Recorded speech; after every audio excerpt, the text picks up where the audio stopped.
Bueno, como os estuve comentando en los primeros días de clase, todo ese material o ese temario que se va a ir impartiendo durante las clases presenciales, pues os las iré grabando y os tendréis a vuestra disposición pues, en la página web de la asignatura en formato vídeo. Y estas grabaciones pues las realizaré los sábados, más o menos a las 10 para aquellas personas pues, que no habiendo podido asistir a las clases presenciales por la razón que sea, pues am, si quieren participar y hacer las preguntas que consideren oportunas. Por lo tanto, seguimos el temario donde lo habíamos dejado el martes. Entonces, paso a compartir pantalla.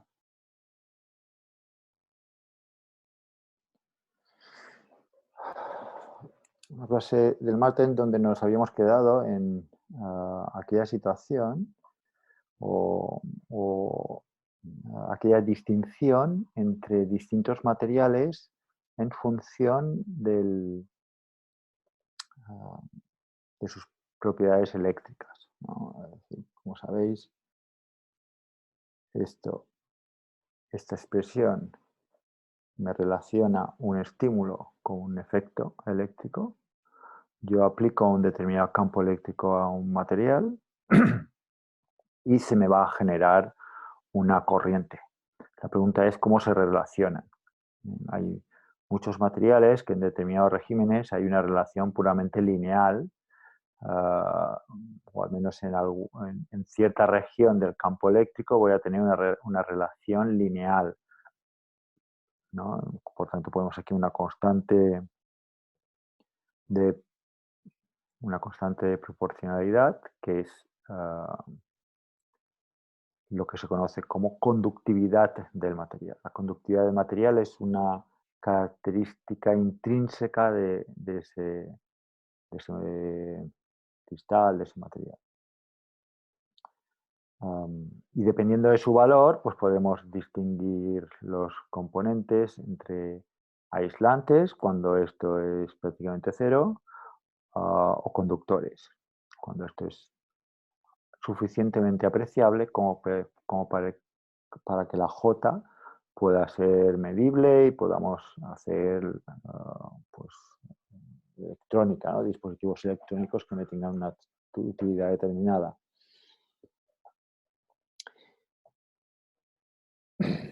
También habíamos visto cómo podíamos entender, mediante lo que se conoce como un diagrama de bandas,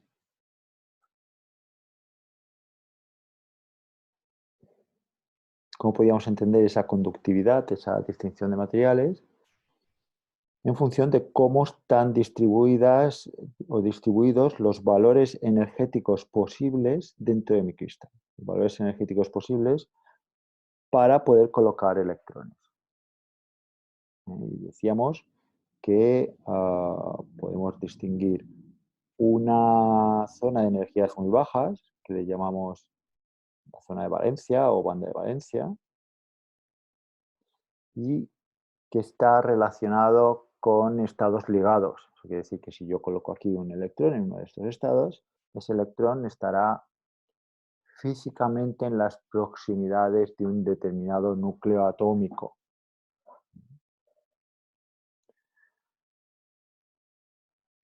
Y por tanto,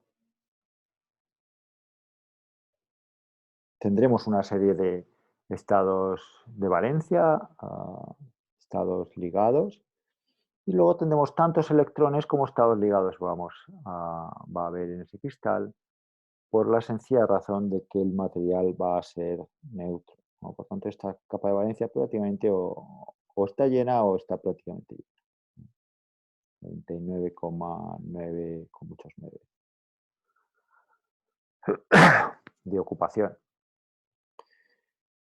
Eso no quiere decir que estos sean los únicos estados energéticos hábiles. Hay más, ¿no? Por encima nos podemos encontrar una serie de estados que normalmente están vacíos y que no están ligados a una zona geométrica alrededor del núcleo, sino que están ligados a la totalidad del cristal. Siguen siendo unos estados que restringen el movimiento del electrón, en este caso al cristal, no son estados libres. El estado libre estarían a niveles energéticos mucho más altos,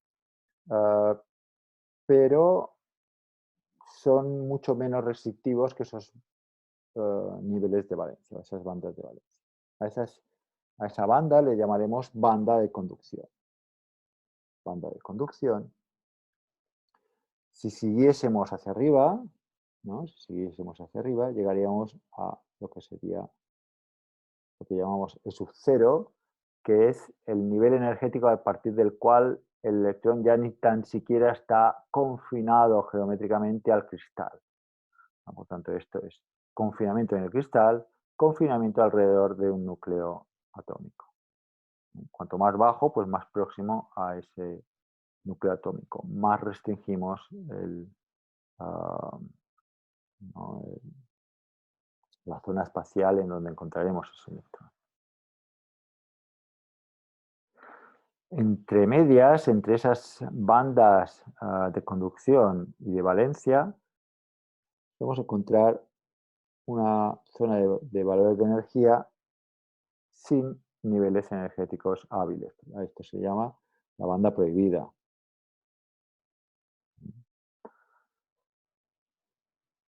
A efectos de cómo afecta estos niveles al valor de J que yo pueda tener,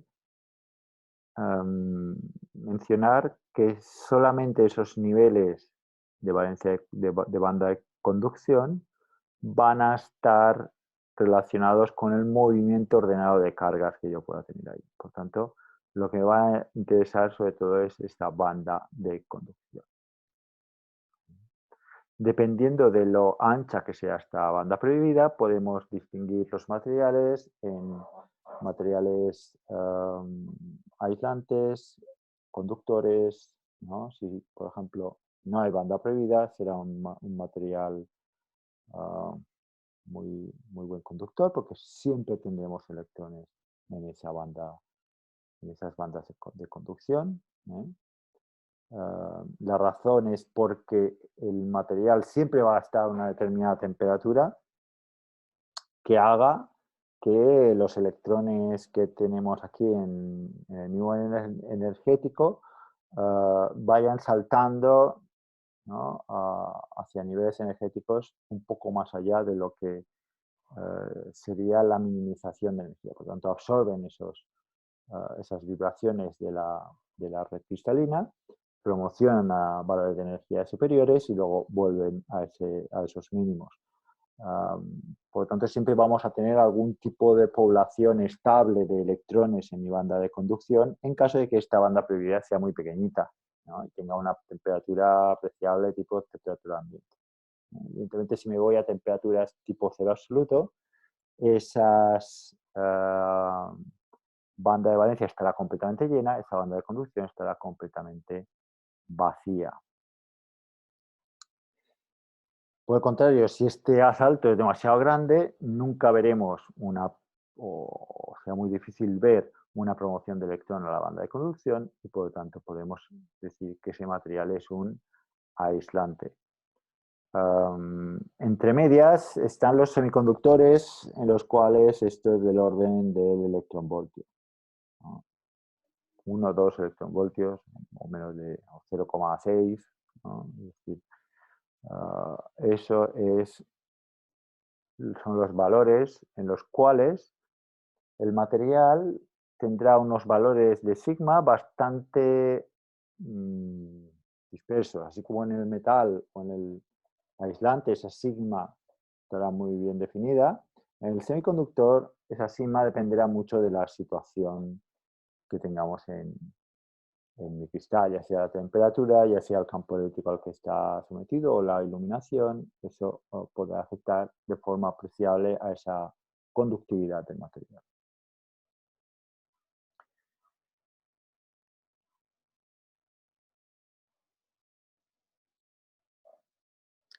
A nivel microscópico,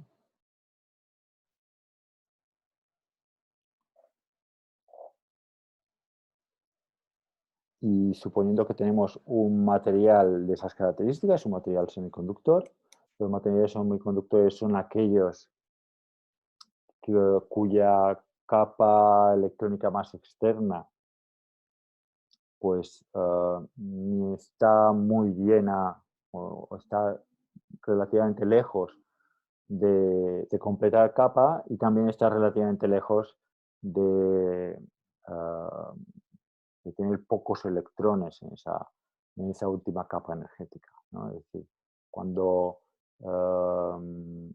tengo yo un material cristalino, un material compuesto por esos átomos pues, que se configuran como material semiconductor, pues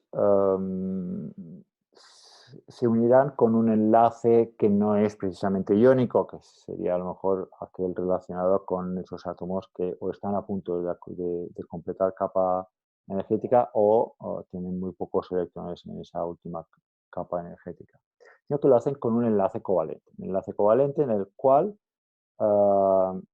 esos electrones de la última capa son compartidos con sus primeros vecinos.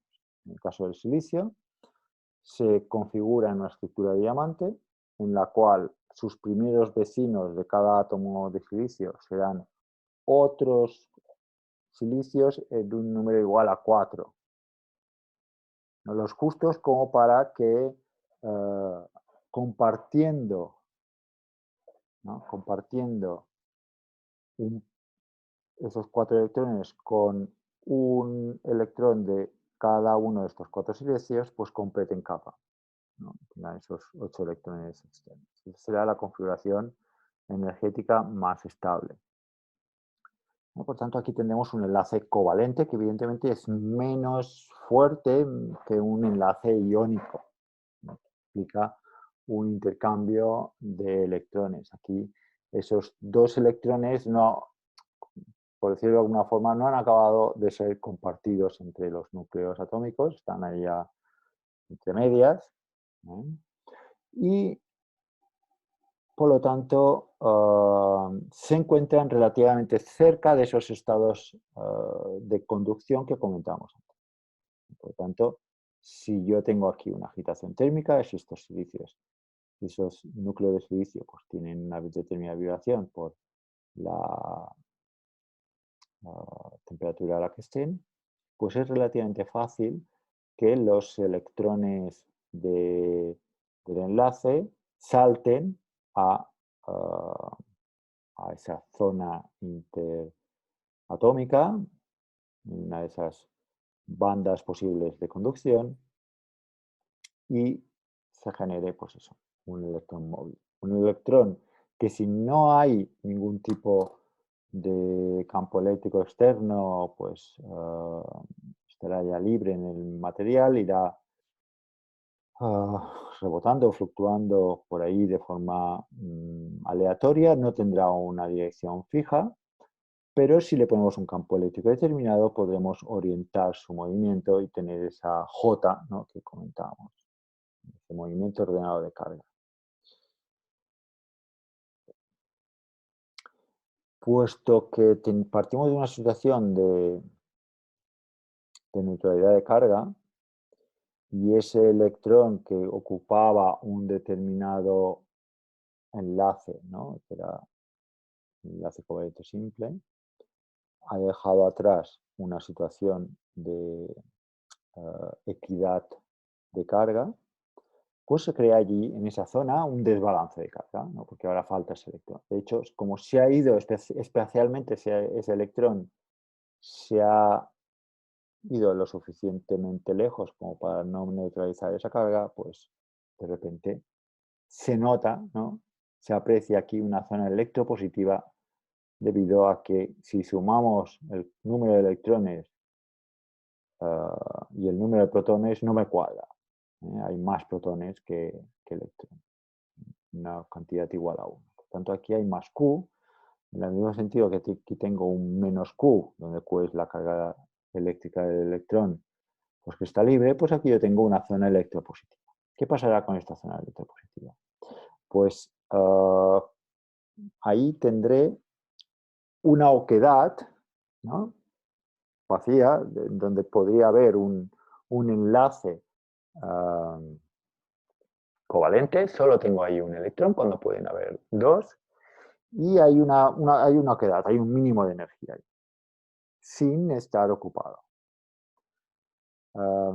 Alrededor hay otras oquedades, en donde sí que tenemos dos electrones, ¿no?, que serían los enlaces covalentes vecinos. Ahí en esas oquedades sí que hay electrones, pero esos electrones no están fijos, no están quietos, están en movimiento y al arbitrio también de la energía térmica que puedan coger.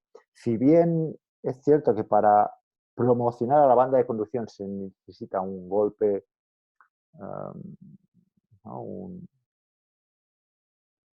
una agitación térmica suficientemente grande en un momento dado, para que yo tenga un cambio de un electrón de un enlace covalente a otro, pues ese salto es prácticamente mínimo. Por tanto, yo tengo esas dos oquedades, aquí no hay electrón, aquí sí, hay agitación térmica y en un momento dado, pum, salta de uno a otro y ocupa el electrón que tenía yo al lado del enlace que faltaba un electrón.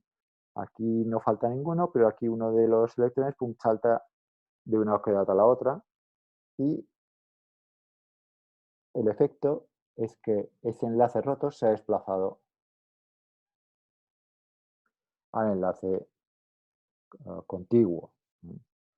Si no tengo ningún campo eléctrico externo, solamente por la agitación térmica que yo pueda tener, pues ese movimiento es completamente aleatorio, ¿no? No tendremos un movimiento ordenado de esa carga, ni hacia ninguna parte en concreto, estará libre.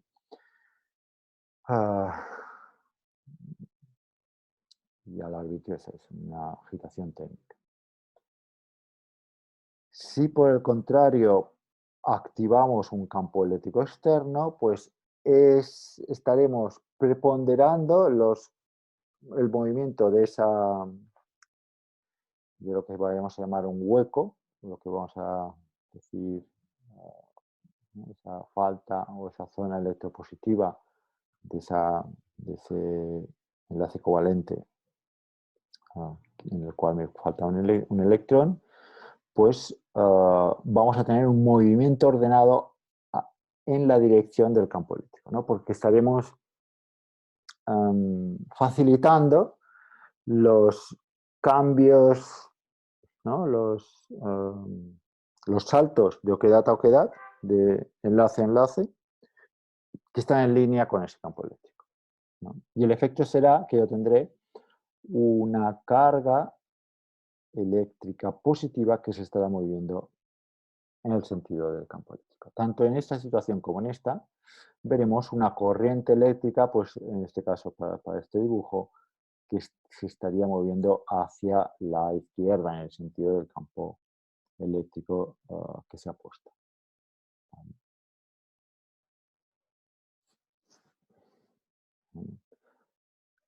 Debido a la situación de simetría, tendré tantos electrones en la banda de conducción como estos huecos, estas cargas positivas, que se me mueven en la banda de valencia, ¿no? Tendré tantos huecos, tantos H positivos, esa carga virtual, como E negativo, ese electrón móvil, ¿no? Y serán lo que llamaremos portadores de carga que me contribuirán a mi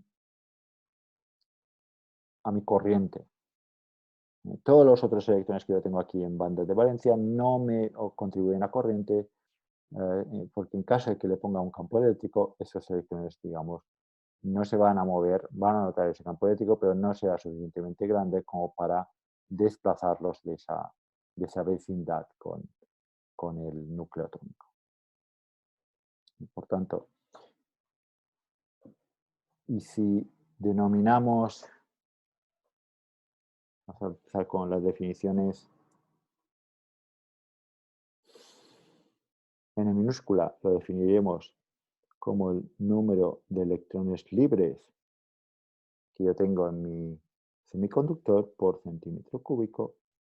Aquí una de las cosas a hacer notar que es que en electrónica se suele utilizar el centímetro como unidad de longitud, no se utiliza el metro como unidad de longitud típica, ¿no? Por tanto, ahí, cuidado con eso porque es una fuente de errores el utilizar centímetros en lugar de metros.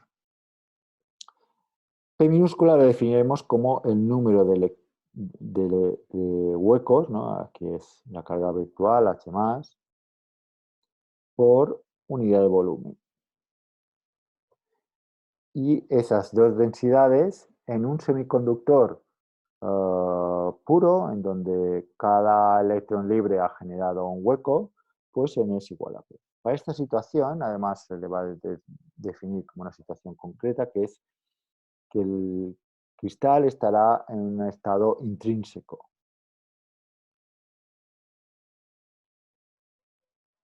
En un estado intrínseco y le pondremos el subíndice I. Para indicar que tenemos una situación en donde las dos densidades son iguales. Si de alguna forma yo puedo calcular n, ya tengo los p, que es n sub i.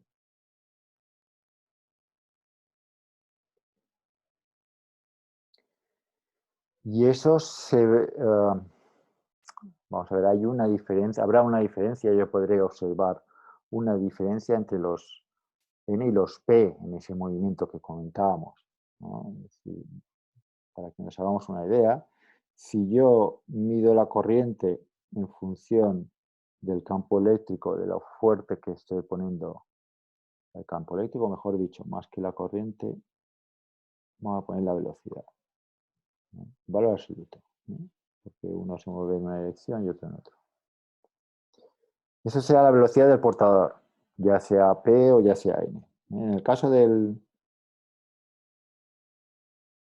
electrón libre, pues tendré una relación más o menos lineal, ¿no? Aquí la velocidad del electrón es proporcional, en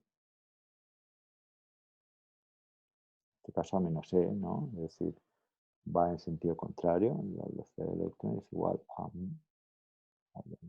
menos, ¿no? Donde está mu, le ponemos un subíndice de n, ¿no? Tenemos esta expresión. Este menos es porque la velocidad, si le otorgamos un sentido, va en sentido opuesto al sentido del campo eléctrico. Yo tendré una constante proporcional. Cuanto más fuerte sea el campo eléctrico, más velocidad tengo para ese electrón. Lo mismo observaré para los huecos, ¿eh? La velocidad de los huecos es proporcional, aquí no pongo el menos, al campo eléctrico, ¿eh? Y van en el sentido del campo eléctrico. Le ponemos un mu sub p. Este mu sub p es inferior a el mu sub n. Tienen mejor facilidad de movimiento los electrones libres que no los huecos, ¿no? Por tanto, vamos a hablar de los huecos como si fuesen una partícula distinta del electrón. Sabemos que en el fondo es un mecanismo allá especial en donde hay una falta de electrón y que tenemos allá una carga positiva debido a la falta de neutralidad de carga en ese entorno, que tengamos esos núcleos atómicos no compensados justo en ese entorno. Sabemos que existe la situación, pero vamos a hablar de una carga virtual que la llamaremos hueco. Esto de aquí, la velocidad de la partícula será proporcional al campo eléctrico. Cuanto más campo eléctrico, más velocidad y por tanto también más densidad de corriente. Luego más adelante veremos cuál es la relación entre esa velocidad y esa J, ¿no? esa densidad de corriente, ¿no? Porque luego al final tendremos, ¿no? Si graficásemos esta J en función de la E, tendremos, ¿no? Sigma por E. Tenemos también una expresión que lo relaciona. Esta sigma estará relacionado con estas movilidades. Luego lo veremos. Y también con cuántos electrones tenga yo, cuál es esa densidad de carga que tenga yo. Por el momento nos quedamos con esta, ¿no? con este principio, ¿no? De que yo puedo interpretar el hueco como una carga distinta.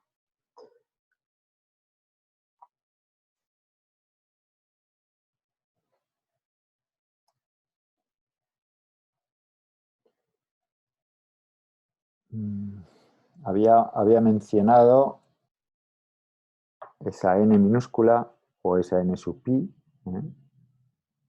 que son el número de electrones que yo tendré por unidad de volumen. ¿Cuánto será ese valor típico? ¿Cuántos electrones libres tendré por centímetro cúbico? La respuesta es que dependerá de la situación del material y de la temperatura, básicamente. El tipo de material y la temperatura a la que está operando. También si estoy en iluminación o no estoy en iluminación. En principio depende. Daré un valor para una situación concreta, por ejemplo, temperatura ambiente, más o menos 300 Kelvin, para uno de los materiales más utilizados en electrónica, que es el silicio, sin que esté iluminado, ¿cuánto va a valer esa n minúscula? Esa n minúscula, más o menos, orden de 10 a la 10. Más o menos. 1,5 por 10 a la 10, centímetros a la menos. 1 con 10 ceros a derecha, ¿no? Y lo mismo para el P, para la situación del silicio puro, tendremos una situación intrínseca en donde P es igual a N, por tanto, N sub pi es más o menos 10 a la 10, del orden de 10 a la 10. En el fondo es 1,5 por 10 a la 10, pero bueno, simplemente para darnos cuenta del orden de magnitud. ¿Eso será un número grande? Parece que sí, ¿no? Un 1 seguido de 10 ceros. De todas formas, como todo, siempre las cosas son en relación a algo. Vamos a compararlo con lo que sería la densidad de, ¿no? ¿Cuántos átomos, número de átomos de silicio tengo por centímetro cúbico? Esto, si no recuerdo mal, es del orden de 10 a la 24, 10 a la 23, por ahí.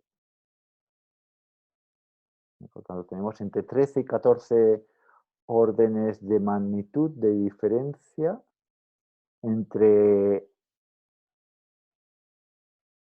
cuántos átomos tengo por unidad de volumen y cuántos electrones habrán sido capaces de promocionar de banda a banda, de la banda de conducción, perdón, de la banda de valencia a la banda de conducción, que son esos 10 a la 10, a esa temperatura y para ese material. Esa es una situación de relativamente escaso número de portadores. Vamos a decir en esta situación que el silicio puro a temperatura ambiente, si me voy al laboratorio, ¿no? Si me voy al laboratorio con silicio puro a temperatura ambiente y quiero ver a ver en qué consiste la carga o la resistencia que voy a encontrar, ¿no? Silicio puro, temperatura ambiente, y me voy al labo, le pongo una fuente de tensión y lo conectamos. Y pongo aquí un amperímetro. Aquí me voy al amperímetro. A ver qué pasa. Pues aquí la aguja del amperímetro, si es analógico, no se mueve. Le pondremos una variación razonable de valores de tensión y esa corriente no era prácticamente inexistente. Esos 10 a la 10 no son suficientes como para que yo tenga una corriente apreciable. Ah, luego en la asignatura veremos algún problema en donde relacionemos esa A con ese valor de N sub pi. Por el momento comentar que el silicio puro a temperatura ambiente es un aislante, ¿no? Se comporta como un aislante.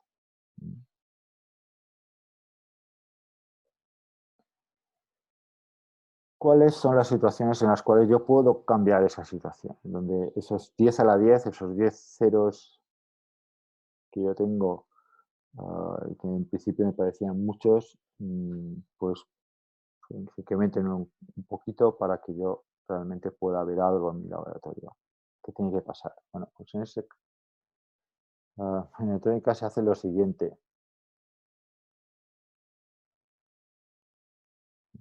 ¿Qué tiene que pasar para yo aumentar ese volumen, ya sea de electrones libres o de huecos libres?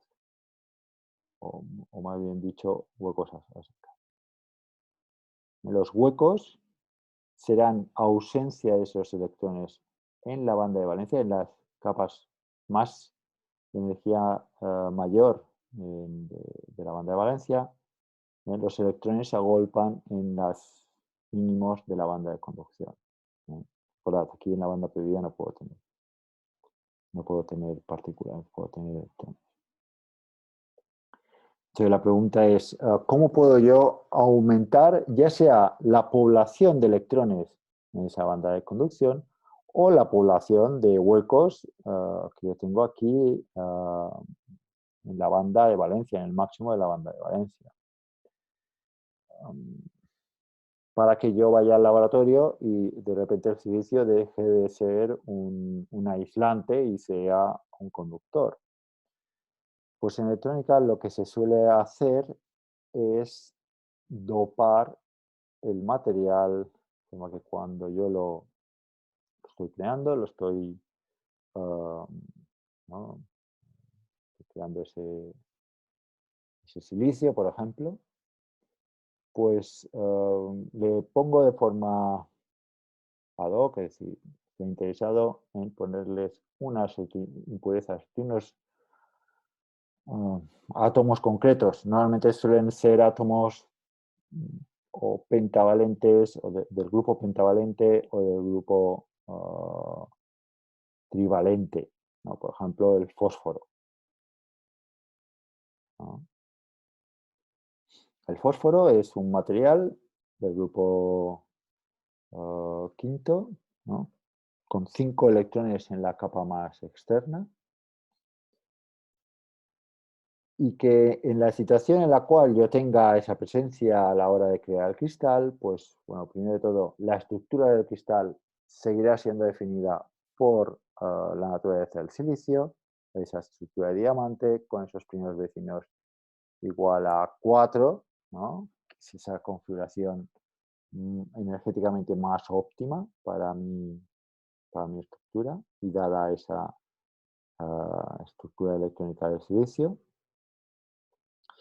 Y los fósforos ocuparán la posición que hubiese ocupado un silicio, ¿no? Simplemente se irán amoldando a la estructura que ya se está creando alrededor. ¿Vale? La situación aquí es que yo inyecto unos átomos en una medida muy inferior a los silicios que yo tenga ahí. Y si tengo esos 10 a la 24 silicios por centímetro cúbico, pues fósforo no voy a poner 10 a la 24, voy a poner, no sé, como mucho 10 a la 19, 10 a la 18, 10 a la 15, 10 a la 14, 10 a la 13, ¿vale? A eso, en este caso, para los fósforos yo pondré, hemos dicho que silicio puro, N sub pi, temperatura ambiente, hemos dicho densidad silicio.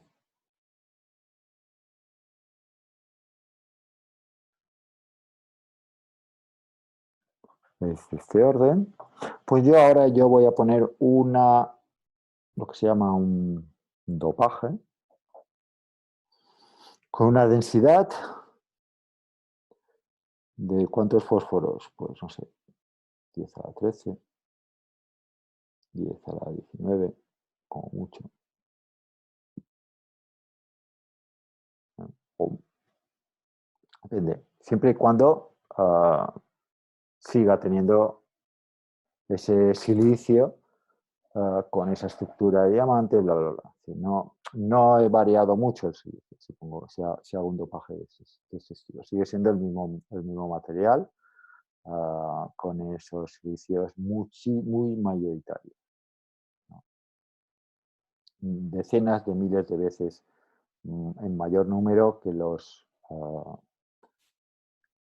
esas impurezas que estoy poniendo. Pues, ¿qué va a pasar? ¿Qué va a pasar si yo tengo ese fósforo? Bueno, el fósforo tiene 5 electrones que completarían capa. En situación de temperatura igual a cero absoluto, esos electrones están en sus bandas de valencia. Tendría, aparte de estar completando los 4 enlaces covalentes con sus 4 silicios que tiene de primeros vecinos, tiene ese quinto electrón que está también en su vecindad, ese quinto electrón de valencia. En la estructura de bandas, eso se vería reflejado de la siguiente forma. Tendríamos, ¿no? Eso sería silicio dopado con fósforo. Pues el mismo band gap, ¿no? La misma distancia. Sería la banda prohibida. Esta es la banda de conducción. Esta es la banda de valencia. Misma del silicio puro, pero ahora se ha creado una banda adicional, también de valencia, en la banda prohibida, debido a esos fósforos que digamos que no acaban de encajar en la estructura general. Es una banda pequeñita, aquí podré poner tantos electrones como por centímetro cúbico como fósforos tengo. Esta sería, digamos, asociada a ese electrón de más que no acaba de encajar en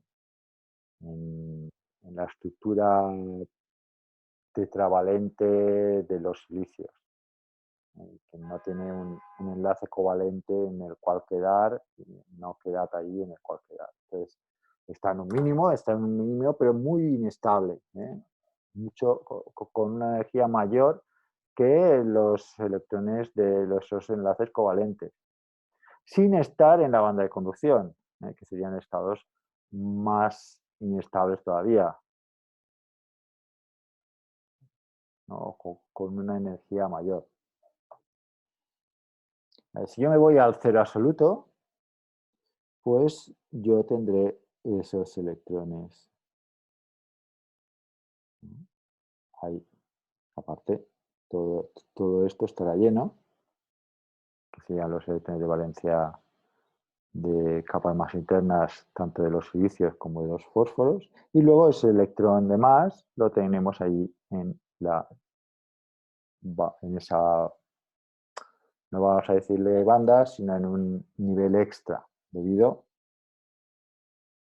esto le llamaremos E sub D, debido a ese dopaje. Seguimos con definiciones. Si esto es la banda de conducción, la energía mínima en la banda de conducción es E sub C. La energía máxima en la banda de valencia le vamos a llamar E sub V. E sub D será ahí donde tenemos colocados, donde tendrían que estar colocados los electrones de valencia que entre comillas le están sobrando al fósforo para poder colocar como, ¿no? Porque no tiene ahí un enlace, un quinto enlace covalente donde ponerlo. Si hubiese un quinto enlace covalente tan bueno como los otros 4, pues este nivel iría pues aquí arriba, ¿no? Sobre SUV. Como no los tenemos, pues están por aquí. Eso no quiere decir que no, que no haya una oquedad, porque el fósforo tiene un protón de más que el silicio. A nivel de, no tiene un protón de más, pero a nivel de, de relación entre esos electrones de la capa más externa y los electrones de la capa más externa del silicio, pues tiene ese electrón de más, entre comillas. ¿Qué pasará si yo tengo una agitación térmica determinada? Pues esos electrones que tengo extra promocionarán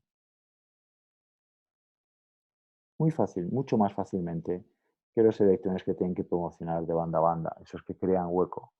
Además, estos electrones que pueden promocionar a la banda de conducción, pues por agitación térmica, será relativamente difícil que se vuelvan a ocupar, ¿no? Porque están ya diseminados, no hay, tendrían que captar un electrón de conducción, que tampoco habrá tantos, y absorberlos.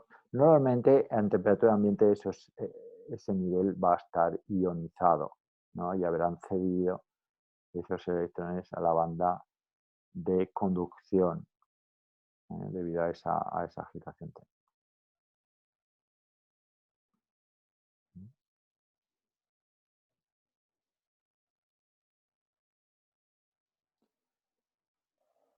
Mm, En el mismo sentido que cuando yo tenía un electrón de un enlace covalente del silicio que abandonaba su,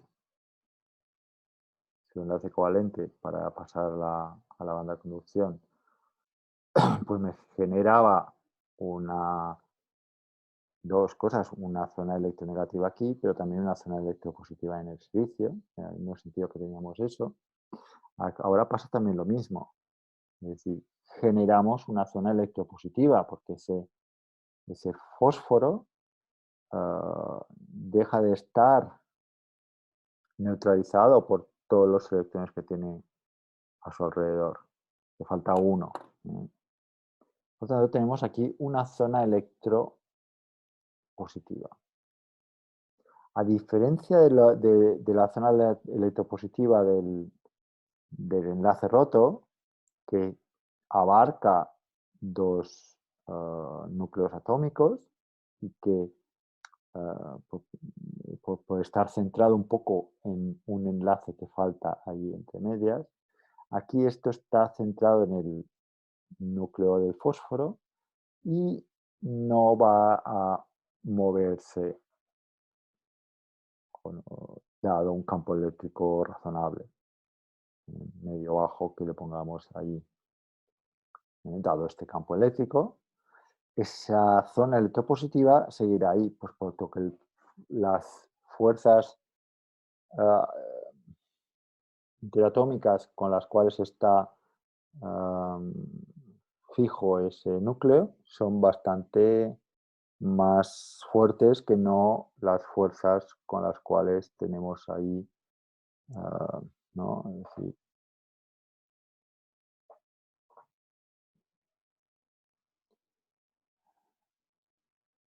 no tan fuerte como las fuerzas en las cuales tenemos ahí esos electrones en enlaces covalentes, en esas, ¿no? En esos niveles energéticos que fácilmente pasan de uno a otro. Aquí no tengo ese mecanismo, ¿no? Para atraer a ningún electrón, porque la oquedad que queda aquí es muy superficial, está, digamos, muy superficial. Por lo tanto, será complicado.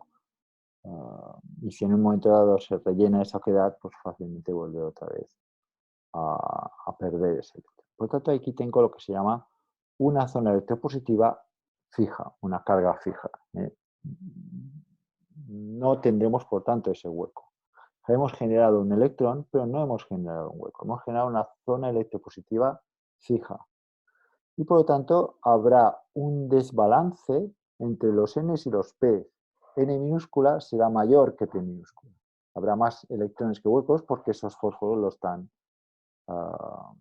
los están proporcionando a esa temperatura ambiente, proporcionan esos electrones a la banda de conducción, que no vienen de la banda de valencia y por lo tanto no hay hueco. N será mayor que P y también N será mayor a N sub I, que sería la situación ideal en la cual no tendríamos esos fósforos. Así a grandes rasgos, si tuviese ese silicio puro a temperatura ambiente, en donde N sub I es 10 a la 10, esto es 10 a la 10, ese 10 a la 10 viene a ser lo que me contribuye los saltos de banda a banda. Pues si yo pongo un dopaje N sub D, ¿no? Si yo pongo un N sub D del orden, no sé, de 10 a la 15, ¿no? Pues 10 a la 15 electrones que estarán ionizados por centímetro cúbico. 10 a la 15 fósforos que están ionizados por centímetro cúbico, y que me generan esos 10 a la 15 electrones en la banda de conducción extra en relación a los 10 a la 10 que habría si tuviese solamente el mecanismo de banda a banda, pues hace que más o menos N sea 10 a la 15. He subido 5 órdenes de magnitud. 100.000 veces la densidad de los electrones libres que yo tengo en esa banda, en ese mínimo de esa banda de conducción. Y como he aumentado enormemente esos electrones que contribuyen a la conductividad, ¿no? A esa J, pues también habré aumentado en 5 órdenes de magnitud la sigma, ¿no? Esa conductividad.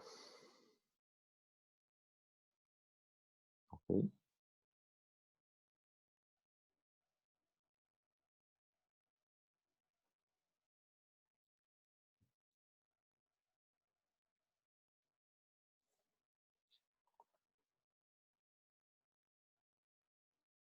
Para que nos hagamos una idea.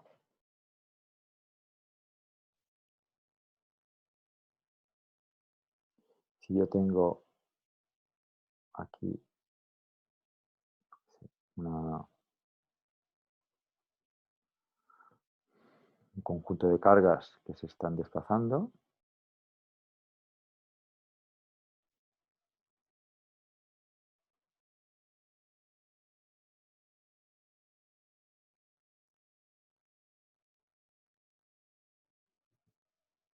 con una densidad de carga la que sea,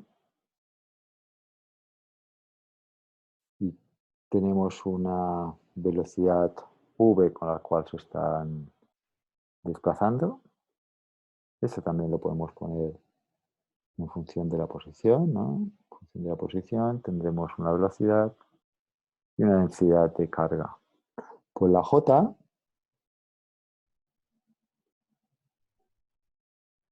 estará en el sentido del vector de velocidad. También dependerá de la posición. Esta J es, ¿no? La corriente por, ¿no? Es decir, cuánta carga me fluye por unidad de tiempo por unidad de área. Esto es la relación entre corriente eléctrica y velocidad de portadores. Como hemos dicho que V, por ejemplo, del electrón es igual a menos movilidad del electrón por el campo eléctrico, V del hueco es igual a la movilidad del hueco por el campo eléctrico, pues yo tendré una componente J debido a los huecos, ¿no? Que será densidad más Q por P. Si la densidad de partículas por unidad de volumen lo multiplicamos por Q, tendremos la densidad de carga por unidad de volumen. Por tanto, esto es ρ, que es la densidad, cuánta carga por unidad de volumen tengo dividida los huecos, por la V de los huecos, ¿no? Rho por V. V de los huecos es mu de los huecos por E. Por otro lado, la J de los electrones, por J sub n, lo ponemos J sub n. Pues será lo mismo, menos Q, porque cada electrón me va a proporcionar una carga menos Q, por la densidad. ¿Cuántos electrones tengo por unidad de volumen? Esto es la densidad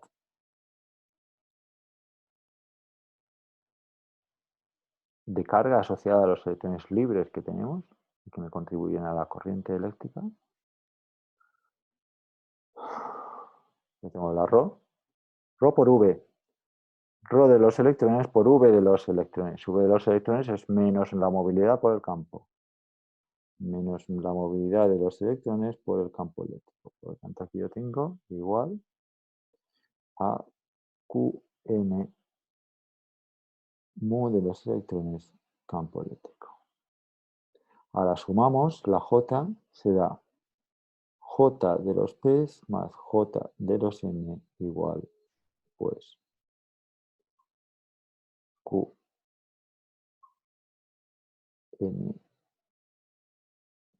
movilidad de los electrones más P movilidad de los huecos por el campo eléctrico. Y esto de aquí, señores, será mi conductividad. La conductividad será igual a Q por la N minúscula, que es densidad de electrones por unidad de volumen, la movilidad de los electrones en relación al campo eléctrico, más densidad de huecos por unidad de volumen por la movilidad de los huecos. ¿Vale? Por lo tanto, si yo tengo que n y p es n sub pi, es del orden de 10 a la 10, pues tengo una sigma proporcional a 10 a la 10, ¿no? Por ese otro factor. Ahora bien, si yo incremento esta n minúscula de 10 a la 10 a 10 a la 15, pues porque he puesto un dopaje distinto, subo en 5 órdenes de magnitud la conductividad. Muy importante.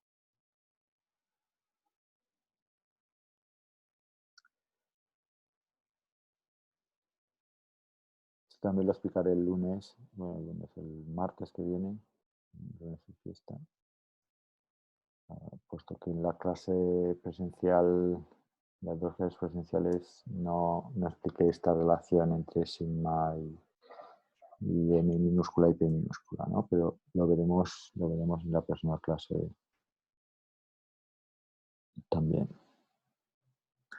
Bueno, en el mismo sentido que tenemos esos fósforos que me contribuyen a desbalancear el volumen de electrones y el volumen de huecos, o la densidad de electrones y la densidad de huecos. Y además que así se hace posible el incrementar órdenes de magnitud, lo que sería la conductividad del material, encima del material, pues también podemos hacer algo similar, pero opuesto a partir del uso de impurezas del grupo trivalente, como por ejemplo el boro. En este caso, en la capa más externa, el boro no tiene 4 electrones como el silicio, sino que le falta uno. Tiene 3, falta uno para completar los 4 enlaces covalentes que tendrá con los 4 primeros vecinos en esa estructura de diamante del silicio. Un electrón, ¿no? Aquí falta un electrón y tendré una oquedad en la cual fácilmente podrá ser ocupada por electrones de la vecindad. Si hay la agitación térmica suficiente. Si no hay agitación térmica, si la temperatura es el cero absoluto, pues yo tendré ese boro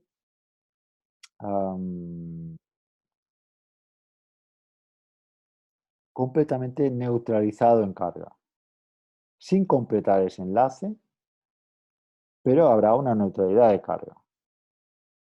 Si yo tengo agitación térmica, fácilmente esos 4 enlaces se ocuparán con enlaces vecinos, de silicios vecinos, y por tanto se me habrá creado un hueco, porque al final, para completar esos enlaces que faltan, pues hay que aportar un electrón que en principio no sobraba de los silicios vecinos, y se crea una zona electropositiva tipo hueco que se va a poder mover por mi cristal.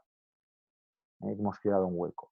Pero no hemos creado un electrón libre. Lo que hemos creado es un electrón de más en esta zona, alrededor del átomo equivalente, que le vamos a decir que es un dopaje aceptor, ha aceptado un electrón de más, se ha ionizado, ¿no? Porque en la situación anterior, sin enlace covalente, teníamos neutralidad de carga. Ahora que ha venido un electrón de más para ocupar esos puestos y tener enlaces covalentes, 4 enlaces covalentes, pues tengo una situación de desbalance de carga.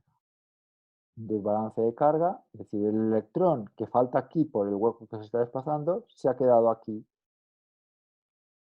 en un enlace covalente que en principio no neutralizaba carga, y por lo tanto ahora tenemos un ion negativo. Fijo, no lo voy a poder mover fácilmente con un campo eléctrico. Tendría que ser muy intenso. Por tanto, es el mismo mecanismo que aquí creamos un electrón, aquí creamos un hueco, en el mismo mecanismo en el cual se me crea una zona electropositiva de carga fija, aquí se me crea una zona electronegativa de carga fija. En el mismo sentido que aquí, con las impurezas tipo 5, se me crea una simetría entre la densidad de electrones y la densidad de huecos, donde n sea mayor que p y n sea mayor que ni. Aquí tendré la situación opuesta. P será mayor que n y P será mayor que ni, porque yo habré incorporado, yo qué sé, 10 a la 15 boros por unidad de centímetro cúbico, y entonces habré aumentado en volumen los P's en relación a los 10 a la 10 huecos que tendría si yo tuviese una situación de silicio puro a esa temperatura ambiente.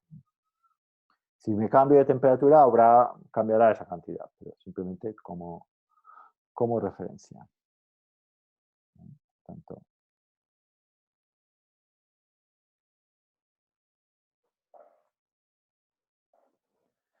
Eso de ahí. ¿Cómo lo veremos nosotros o cómo lo representaremos energéticamente esa impureza aceptora, ¿no? Tendré un Na, que será, por ejemplo, el número de boros por unidad de volumen. Por ejemplo, Na también 10 a la 13, 10 a la 19, serán valores típicos de dopaje. También depende del material, estoy hablando sobre todo de silicio, pero bueno, estos son posibles valores de dopaje. ¿Para qué? Pues para que los huecos que yo tenía, que era igual a Ni igual a 10 a la 10, ahora con estos boros que hemos puesto de más en esta cantidad y a temperatura ambiente estarán ionizados, habrán captado electrones de su alrededor y habrán generado 10 a 10, 10 a 13, 10 a 19 huecos que se moverán de forma libre. Dependerá de la cantidad de Na, pero será mucho mayor que el N sub pi. Eso se hace a propósito así para poder variar la conductividad. Por lo tanto, ahora los P habrá pasado a una situación que es igual al dopaje, más o menos. Na. 10 a la 13, 10 a la 19, multiplicado por 1000 o varias decenas de miles de veces la densidad de huecos y por lo tanto he aumentado varios millones de veces la sigma, ¿eh? La densidad de la conductividad. Porque tenemos este parámetro que de repente se dispara, por lo tanto esto se dispara, tanto sobre el magnitud como. Esto será pequeñito, pero esto se habrá disparado.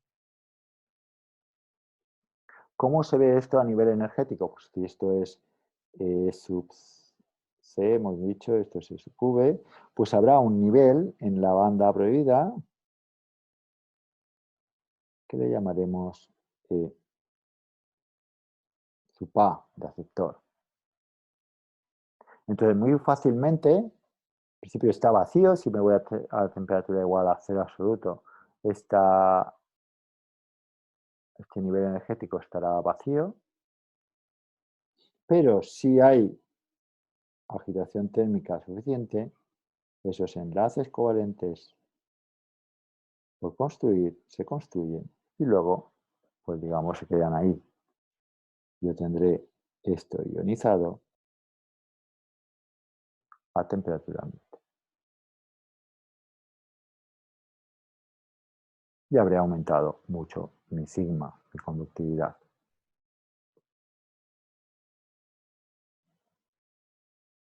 Para que nos hagamos una idea, si yo quiero graficar, por ejemplo, en el caso del dopaje con donadores, ¿no? Yo tengo aquí cuál es el valor de N y cuál es el valor de P, ¿en función de qué? En función de la temperatura. Bueno, primero vamos a suponer que tenemos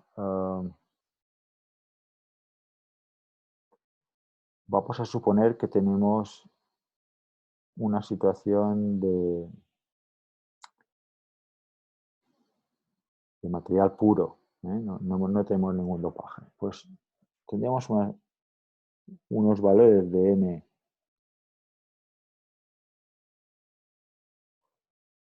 y de P, ¿no? Igual los dos a N intrínseco, ¿eh?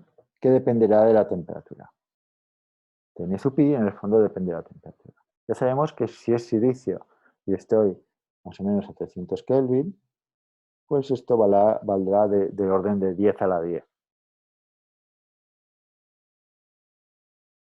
Ya sabemos que ese 10 a la 10, aunque tengamos ahí 10 ceros, a efectos prácticos es algo pequeñito. Lo ponemos ahí como si no existiera. Si aumentamos la temperatura, aumentamos las transiciones de electrones de banda a banda. Por lo tanto, se me crean electrones y huecos. Ahí habrá una relación exponencial. Luego, más adelante en el curso, veremos cómo derivar esta relación exponencial. Pero en principio nos quedamos con la copla de que exponencialmente me van a crecer hacia valores pues, tan grandes como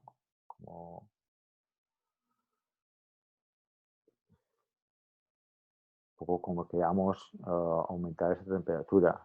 Poco que aumentemos la temperatura, se nos aumentará de forma exponencial ese número. Si me voy a cero absoluto, pues yo tengo aquí una situación en donde n igual a p, igual a cero. Aquí ya no hay uno seguido de 10 ceros. En teoría, t igual a cero, no tengo ningún electrón libre ni ningún hueco en mi red que se mueva porque no hay agitación térmica que pueda crear esa situación. ¿Vale? En la situación en la cual yo tenga una impureza que fácilmente se ioniza, ya sea aceptora o ya sea una impureza, o ya sea una impureza donadora, que da electrones a la banda de conducción como el fósforo y se queda ionizada, crean ese desbalance, bla, bla, bla. Pues en ese caso, yo no veré esta curva de aquí, sino que veré cómo fácilmente o cómo me crece, en este caso, uno de los dos, no los dos.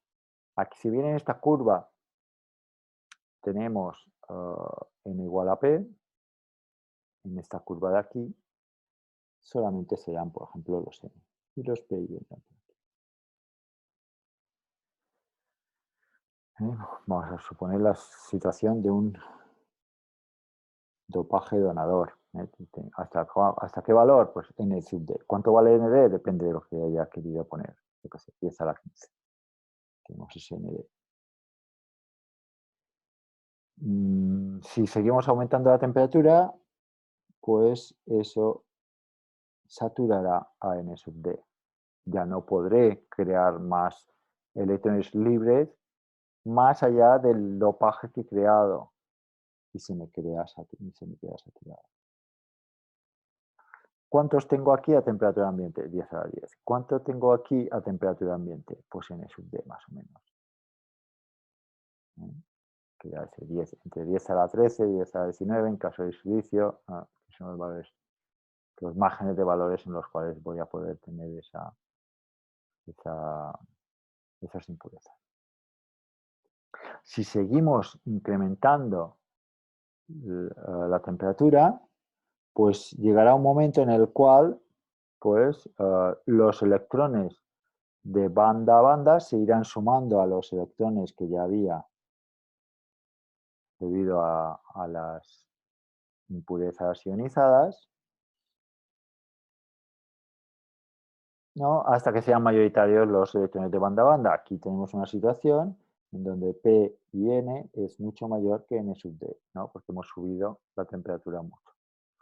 Y más o menos P y N son lo mismo, son iguales. Así como aquí N es mucho mayor que P, ¿no? P estaría por aquí abajo, subiendo, que sería P, P de T y N de T. ¿Vale? Igual, en el mismo sentido que P es muy inferior a N, a esos rangos de temperatura, por cierto, este rango de temperatura tienen las temperaturas normales de operación de los dispositivos electrónicos.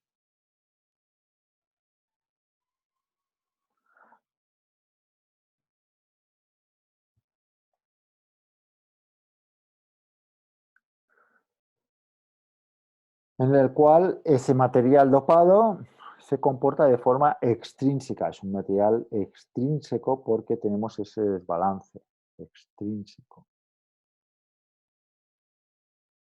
Una situación extrínseca, ¿vale? Porque tenemos ese desbalance. Ahora bien, si nos vamos a temperaturas muy altas, en donde P vuelve a ser más o menos igual a N, como si fuera un material puro, porque hay muchísimos más electrones. Recordamos que tenemos del orden de 10 a la 24 silicios, si esto es 10 a la, aunque sea 10 a la 19. ¿No? ¿No? Si esos 10 a la 24 silicios se quedan en un momento dado, pierden uno de sus electrones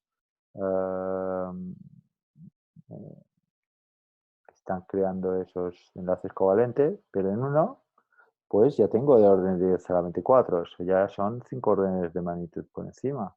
Si hay un gran volumen de electrones en la banda de valencia, allá, que no me están aportando nada a la carga, a la J, ¿no? a la corriente, pero que en determinadas circunstancias promocionan y en este caso se vuelven mayoritarios. Los huecos y electrones de banda a banda serán mucho mayores que los que ya había solamente por el dopaje que había.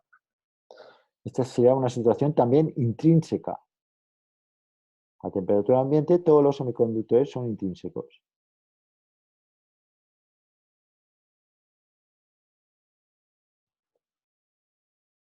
¿Ok? Bueno, vamos a continuación a ver cómo podemos calcular esa n minúscula o esa p minúscula.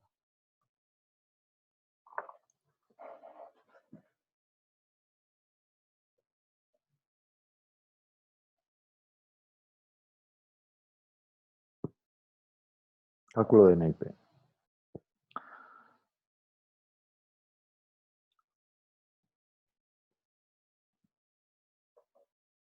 Bueno, en función de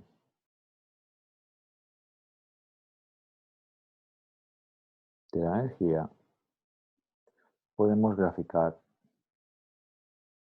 lo que es la densidad de estados. Vamos a definir la densidad de estados en función de la energía.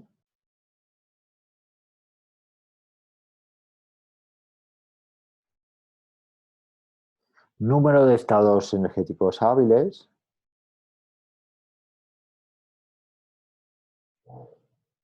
por unidad de volumen. ¿Cuántos hay? En estas bandas de energía yo tengo hemos comentado el E sub V, el E sub C, ¿no? Que serían esas zonas de referencia. A partir de aquí empiezan las de valencia, a partir de aquí para arriba las de conducción. Por lo tanto, aquí en medio no tenemos nada. ¿Cuántos estados libres, hábiles de energía para los electrones tenemos por unidad de volumen? Cero. De la gráfica, cero.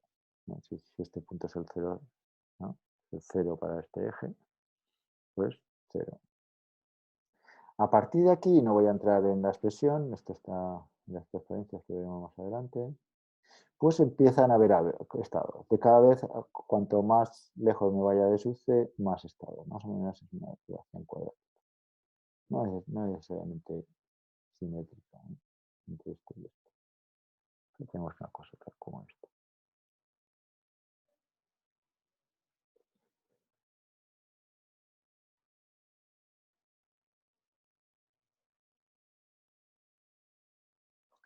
Por otro lado, y dada una temperatura, yo podré definir lo que es la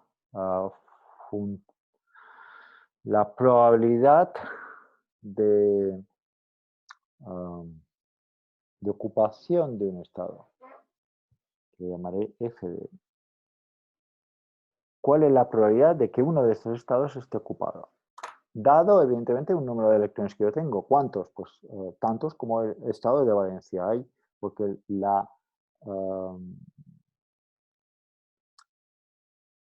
material en su conjunto es neutro. Eso es importante, este concepto es importante. Y ahí tengo unos electrones ya. Pues ese material ya me los incorpora. Por esa neutralidad de la materia. En todo el curso vamos a suponer que es así. No necesariamente tenía que ser así, yo podría ionizar un determinado material, pero luego es complicado de mantener. Entonces vamos a suponer eso. Neutralidad de carga.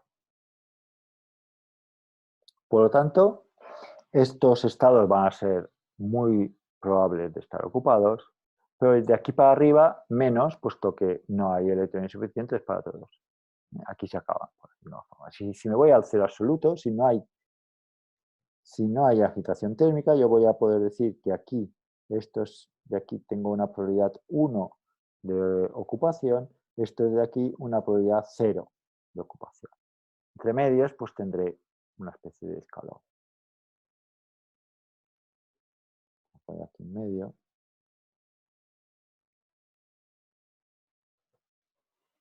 Probabilidad 1 de estar ocupados, y por lo tanto yo tendré, ¿no? Si multiplico estos dos,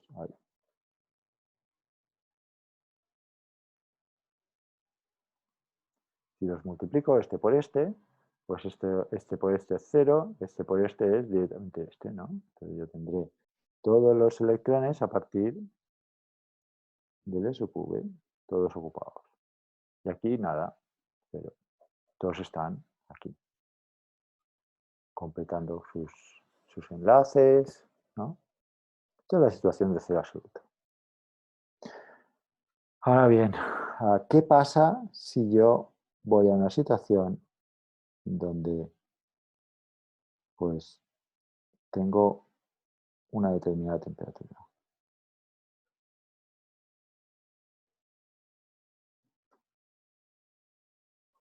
Bueno, aquí esta transición, en donde yo he puesto desde que pasa a ser 0 pasa a ser 1, que a priori para temperatura igual a 0 hubiese dado igual donde estuviese colocado, ¿no? El resultado hubiera sido el mismo, pues no es trivial el ponerlo en donde está. A este nivel de transición, este nivel de energía le voy a llamar energía de Fermi, de superficie.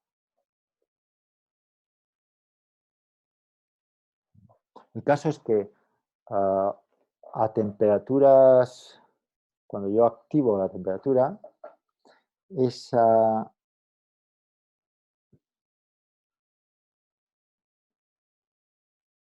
curva tan abrupta, forma de escalón, se suavizará, ¿no? Como si esos escalones se hubiesen erosionados, entre comillas.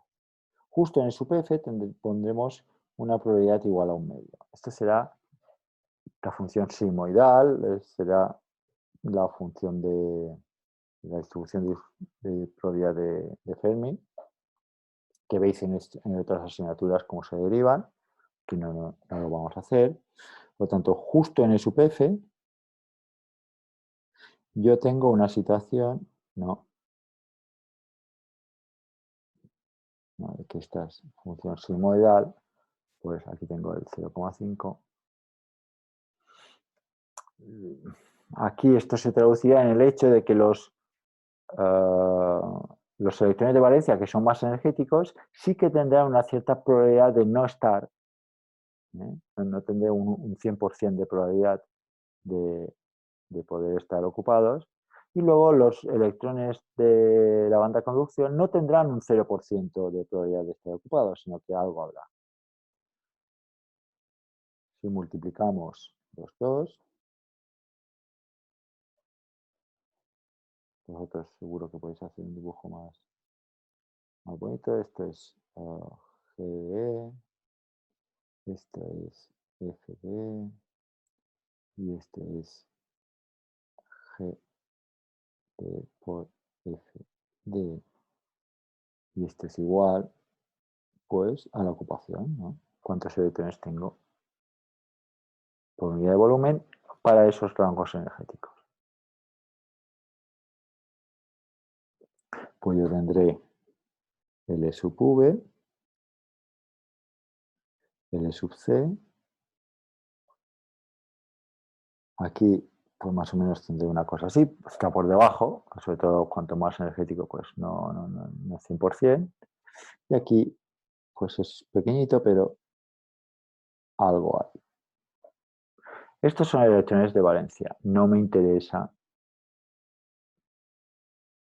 calcular cuántos hay aquí, porque no me contribuirán a la población. Cuando yo hablo de n minúscula, a lo largo de esta asignatura, me refiero a los electrones que yo tengo en la banda de conducción, es decir, sería la integral de n de diferencial de entre E sub c e infinito.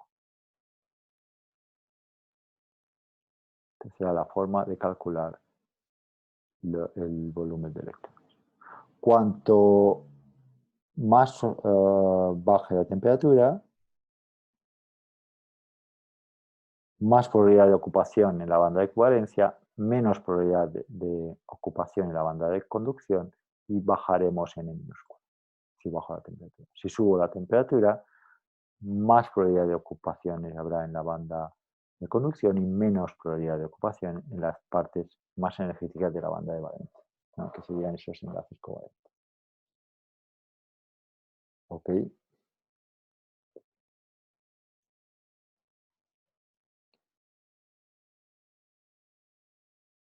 Algo parecido puedo hacer para el cálculo de huecos. En este caso quiero calcular cuántos me faltan aquí. Aquí me faltan unos cuantos.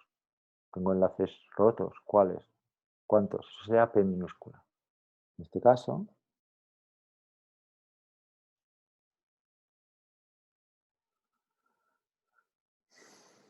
P será GDE por probabilidad de no estar ocupados. 1 menos FDE por GDE por 1 menos F. Es decir, 1 menos F, que sería el opuesto, ¿no? Esto sería el 1 menos F. 1 menos F. Es la probabilidad de que esté vacío. La probabilidad de que esté vacío los niveles más bajos de energía es prácticamente 0. La probabilidad de que esté vacío los niveles más altos de energía es prácticamente 1, ¿no? Va al opuesto de la FD. Por lo tanto, la probabilidad de que yo tenga estados vacíos en la banda de valencia, si tengo temperatura 0, este es un escalón, pues tendré 0 estados vacíos en la banda de valencia. Y todos los posibles estados de conducción estarán vacíos. Por lo tanto, irá al opuesto. Ahora bien, si yo tengo algo de temperatura, pues tendré aquí una cosa tal como esta. Esto más o menos son todos los estados de conducción, y aquí tendré también, ¿no? Esto será P igual a la integral de las capas más energéticas más bajas hasta E sub V de G por 1 menos F diferencial de F, que es esta F que depende de la energía. Esta área y esta área son iguales en el caso de que sea un material intrínseco.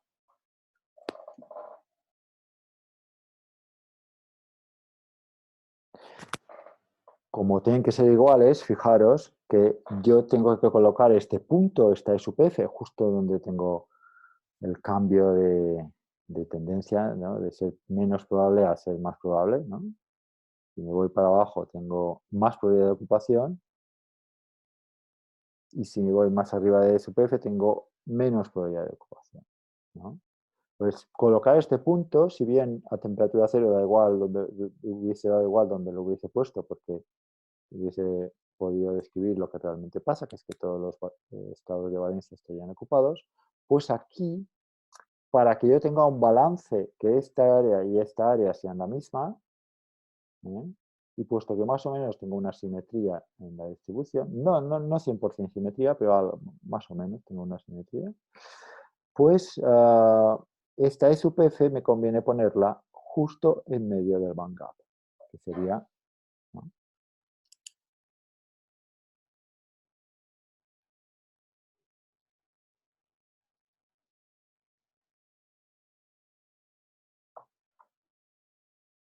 ¿No? El punto medio. E sub C más E sub V entre 2 es esta E sub F de un material intrínseco. Le pondremos, de hecho, E sub F sub I.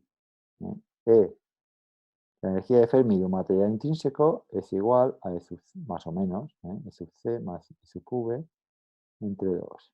Digo más o menos porque en el fondo no hay una simetría. Si estas dos curvas fuesen exactamente iguales, ¿no? Hubiera una simetría 100% especular respecto al punto medio, pues entonces sí tendríamos que colocar exactamente en la mitad el E sub F para que luego esta área y esta área, las resultas de estas dos integrales, me salgan iguales y pueda poner que n es igual a P igual a N sub I. ¿Eh? Más o menos igual a la mitad del banca. ¿Qué es lo que sucede en una situación de desbalance en donde yo pongo un nivel energético extra? Vale, pues si yo pongo, ¿no? Ahora es lo mismo, E sub C y E sub V, esta es la situación del material puro, ¿no? De la densidad de estados por unidad de volumen. Si yo tengo esa situación de aquí,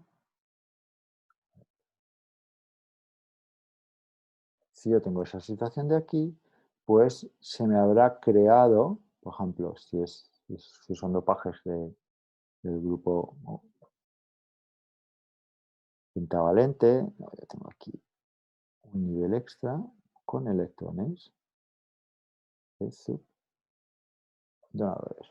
Bueno, primero de todo es que a temperatura cero yo tendré todos los electrones de valencia. Si esto es un fósforo, yo tendré todo esto ocupado. Por lo tanto, en este caso, mi energía de Fermi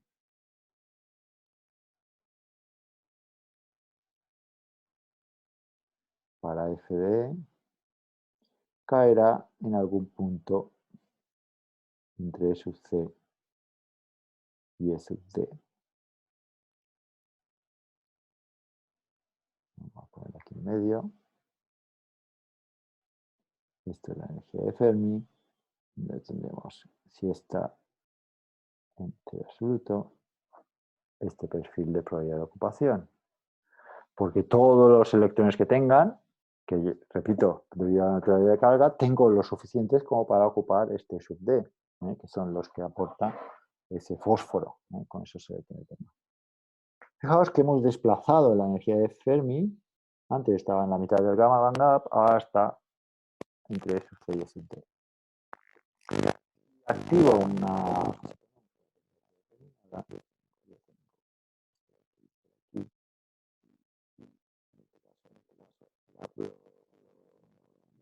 electrones que tengo aquí promocionarán, ¿no? Promocionarán a esa banda de conducción. ¿Vale? Y lo que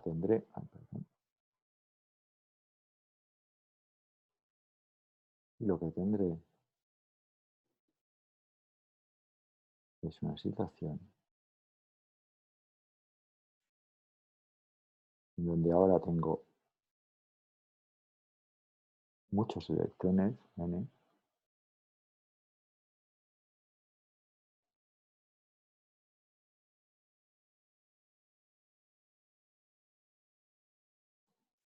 y luego ya pongo directamente las curvas, la voy a poner directamente la curva de los P's y los 2, voy a fusionar esta gráfica en una y simplemente voy a quitar lo que no me interesa, que es si hay estados vacíos en la banda de conducción o si hay estados llenos en la banda de valencia, ¿no? Yo voy a poner los estados vacíos en la banda de valencia y los estados llenos en la banda de conducción. Entonces, digamos, G por F, y luego aquí, en menor medida, los P,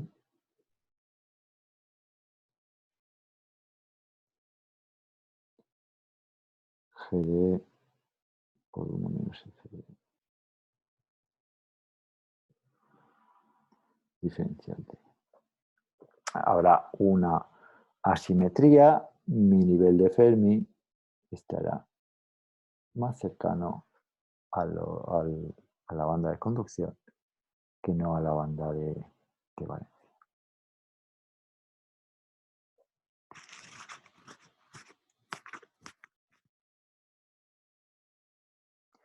Si yo tengo, por el contrario, la situación opuesta, ¿vale? Si yo tengo una situación en donde tengo boros,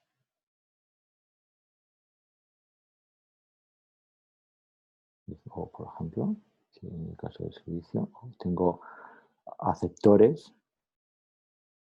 tendría un nivel energético de supa en donde aquí puede haber electrones. Pero no tengo suficientes electrones para ocupar los de valencia del silicio más este nivel adicional debido a esos enlaces covalentes no principio no se van a poder ocupar porque no hay electrones suficientes, pero que están alrededor de esos boros y que tiene 4 opciones para poner un enlace covalente, aunque solamente tenga 3 electrones de valencia. Entonces ahí me faltará ese electrón, que es este nivel de los enlaces covalentes no, que no se completan.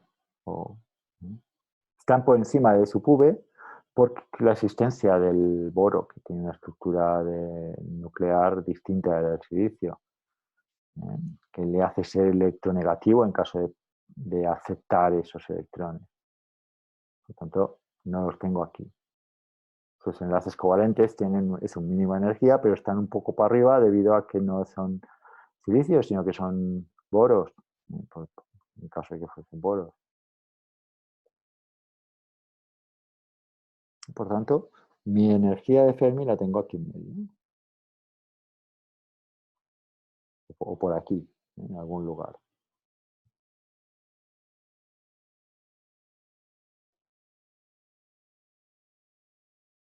Aquí tendré el punto en donde tengo 0,5, ¿no?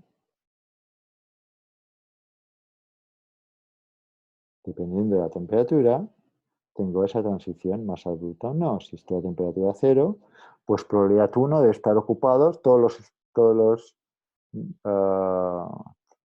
la banda de valencia. Este no estará ocupado, porque no hay electrones suficientes, porque no tengo que poner su PF por debajo de su pago. Ahora, a poca energía que yo tenga, tendré promoción de aquí y estos están ocupados, esta banda energética, estos enlaces de estos impurezas aceptoras han aceptado, valga la redundancia, esos electrones de valencia y se habrá quedado ionizados.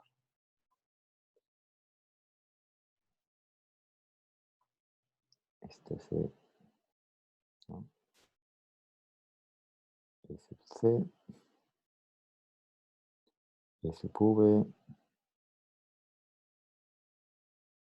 En este caso, la energía de Fermi estará cerca de la banda de valencia y yo tendré una asimetría, porque al haber promocionado estos electrones a este nivel de su paz, se han creado huecos, ¿no? Aquí se han creado una zona de huecos que contribuyen a la conductividad eléctrica. Se han quedado ionizados esas impurezas receptoras